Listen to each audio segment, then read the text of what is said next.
Mystery Seekers? So today is all about wiring this bad mofo up. Yeah, I'm just gonna get started and just start wiring everything up, man. It's gonna be great. Brakes. I got new brake pads installed. They help tremendously, but I also need new rotors, so those are on the way. And I got a full kit for the back brakes too. I'm gonna do that as soon as all the parts are here. I got this battery box, but I don't think this lid's the right one because it doesn't really fit. As far as bolting this thing down to the body, I know a bunch of people told me I should definitely do that. I'm just going to leave it for now, and when I get to Salem, I'm going to get a new battery, and it's going to be much bigger, so I don't know exactly how it's going to fit, and I don't want to drill multiple holes into the floor or the wheel well of my van, so I'll figure that out later, but that'll do for now. I'm going to at least put the top on this battery eventually. But yeah, let's get started wiring. Woo! Alright, so I decided that my little fuse panel here is going to go back under here. I'm not going to bolt it in yet because it'll make it harder to wire everything into, but I'm going to get started with lengthening the wire on this here fan. So I've already clipped off the cigarette end. Now I'm just going to strip the wires with my nice wire strippers. Bonk. Wow, this wire is really small actually. It's just really well insulated. This wire is really small. This is like a 20 gauge or something. Dang. Well, I guess this fan hardly pulls any amps, so I guess that makes sense. So now I've got, where are they? Uh-oh, where'd they go? There. I got these connectors, these butt connectors that have heat shrink insulation built into them, which is really cool. So I got to figure out which end is positive and which end is negative. What's the best way to do that? Oh, white. It's got a white stripe on one side. That's going to be the ground. Okay, perfect. So I'm just going to strip some wire here. I got some 16 gauge, which is bigger than this, but that's fine. It's fine to go bigger, just not smaller. And I'm just going to strip the ends off of these and use these butt connectors and crimp them on, and then run the wire the way I want it to where I'm going to put the fuse panel. Okay, so I used my temp gun and I shrunk down this heat shrink, but the places where I crimped down, it just separated the heat shrink just a little bit, so it's a little exposed. So this hot wire I'm going to wrap with electrical tape, because if it touches something metal, it's going to ground out and blow the fuse or whatever, and I won't be able to use my fan. So I'm going to just wrap this guy up real quick, and then I'll probably stick them together and tape both of them. Okay, so now I've got my wires here for the fan up there, the little oscillating fan, and I've got my wires here for my roof fan. I really want to get these going because it's freaking hot out here already today, and it's just gonna keep getting hotter. So I'm gonna hook these up to my fuse panel right now, and then I'm gonna figure out the appropriate size fuse for the wire, not the load. And then I'm going to plug it in and let it run for a few minutes and cool this thing off a little bit and then come back. Okay, so the fans work fantastically. Fantastic fan, fantastically. Get it? So I actually somehow, the fantastic fan and I guess the what's the name of the other one? The Max Air. The Max Air fan, they're both like, the wiring's weird in that the black is the power and the white is the ground, and I assumed it was the other way around, so I put the red wire, which would normally be hot, on the ground. So that's wired backwards, and that white stripe on my fan up here actually means that that is the power, not the ground. So that one's backwards too. So now on my fuse panel, I just switched the wires around. It's no big deal. I'm the only one that's going to ever work on this thing, so I'm not worried about it. The beautiful thing about DC fans, or DC power, 12-volt DC power, I'm sure 12 volts the same way, I don't know why it wouldn't be, is that if you switch the ground and the power, you just reverse the direction of the motor. So it's all good. They were just both blowing backwards. The next, the big thing that I'm waiting on, I actually need to go get wire for this, is to connect my solar panel to my solar controller. I need 8 gauge wire. That's what came with it, and that's what I'm going to continue to use. And I actually have to lengthen the wire because I had it short because I had the solar controller mounted up here before.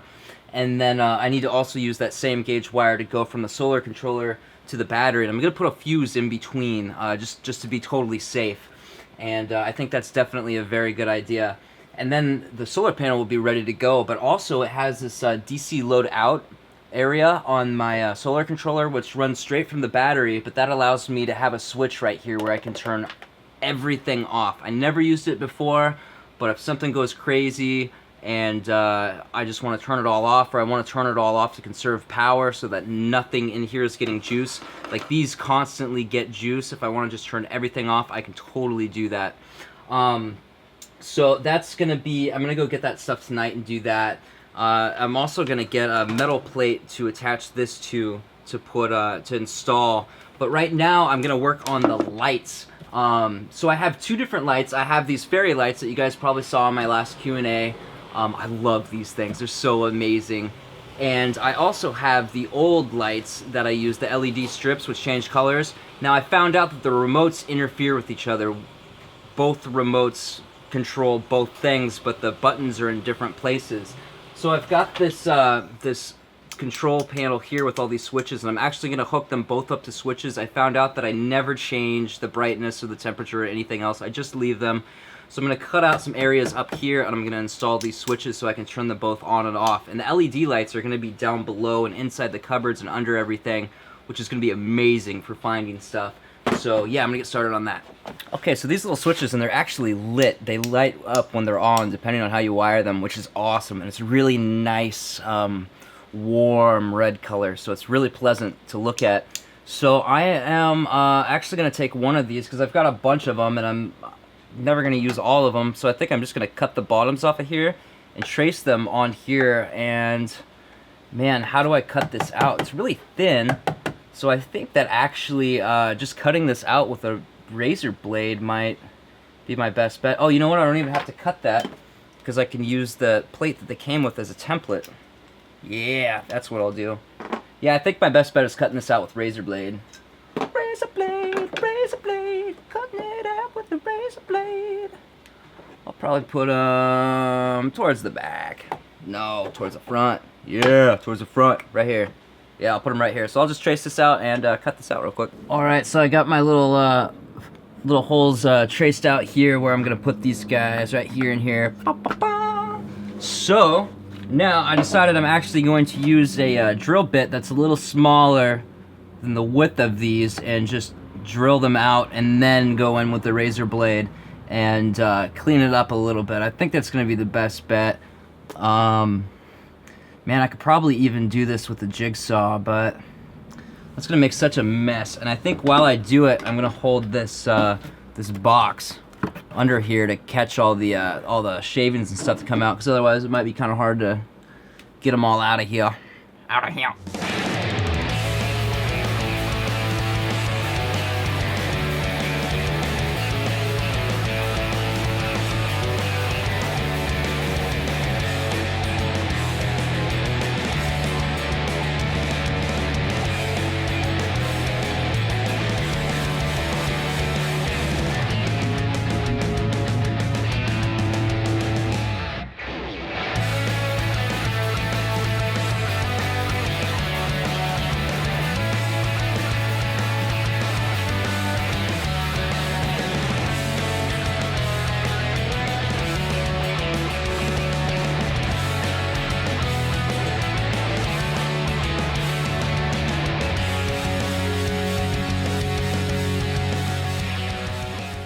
Alright, so these switches are now installed and they work great. Well, at least they seem like they work great. So I've got these fairy lights are 5 volt, and I thought about the USB thing, and some people recommended the USB thing and some other ideas. I don't want to mess with this, so I just ordered new ones that are actually 12 volts so that they'll work, that I don't have to mess with some crazy system that might go crazy and start a fire or something. So the fairy lights are out, and actually the ones that I ordered are twice as long, so I can double them up, which will be really cool. And then I can come down both middle pillars, and then it'll be even and be like all right for my my not real OCD, but my perfectionism. So right now I'm gonna wire up these the LED strip lights for the bottom. So this is the controller for the fairy lights. Don't need those. This is the one for the bottom, the LED strip. So I'm going to, how am I going to do this? Let's see, this wire is going to have to go here. Yeah, I'm gonna do this. Okay, so I'm gonna start by running the ground wires. And I'll start with both ends, so let's strip these. Boom. Boom. Have I mentioned I love this thing yet? It's amazing. So now, we got our female terminals. I'm just gonna twist the ends here a little bit. Make sure that it go in real nice like. And put it in the 14 to 16. Stick it in the hole, give her a squeeze. There we go. Do the same thing on this side. So there are my grounds. Now I'm gonna cut these about right here so that on the other, they can go through the other end and then they'll hook up to the IR boxes. I'll do it about right there. Make sure I have enough length. Now I'm gonna have the switch ready to go for when the new fairy lights get here. I'm really excited about this lighting, by the way. This is going to be epic. I kind of temporarily put everything in place just to test it out and see how it worked, and it's so cool, man. You can have these LED light strips on like red and have like a nice little glow under everything, and the inside of all the cabinets are totally lit so you can see what you're looking for now. Before it was like I had to get a flashlight out, and that was just kind of like unhomely, you know what I mean? Like, it's nice to have this thing set up as a home, because it is my home and I love it. So this is not going as easy as planned, and it's taking time, so I'll do that later.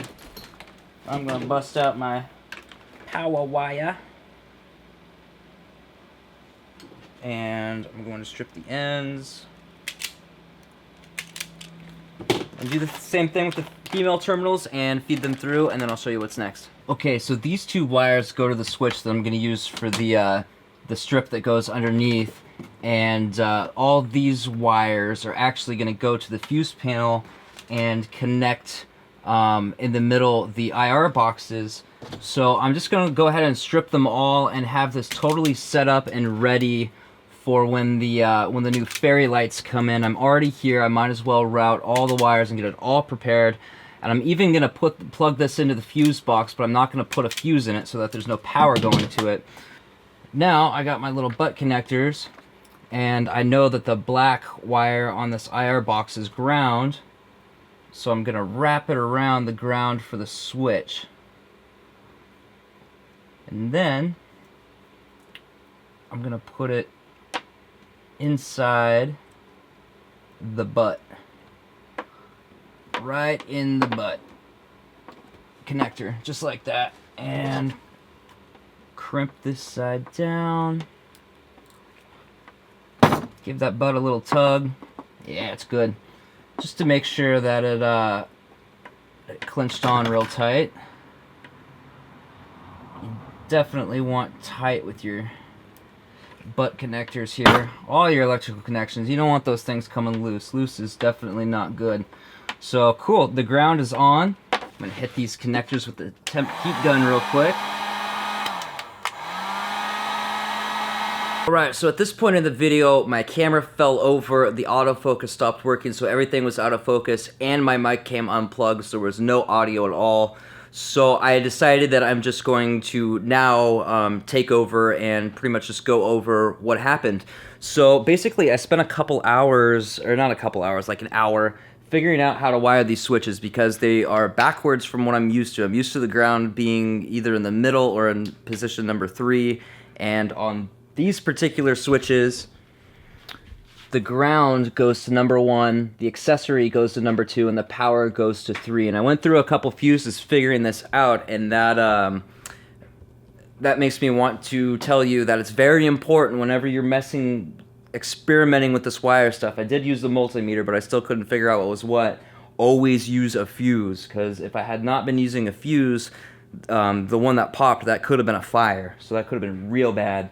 So I ended up getting both these switches in place, and they're totally working great.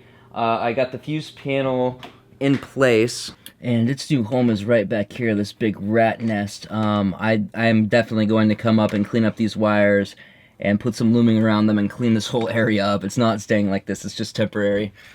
And then I routed that to my solar controller here.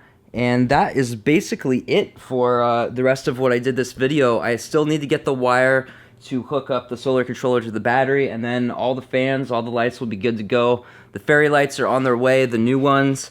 And yeah, everything is good to go. So I want to give a very special thanks to my patrons and my Amazon link users and my mystery seekers, you guys. So thank you guys so much for helping make these videos possible.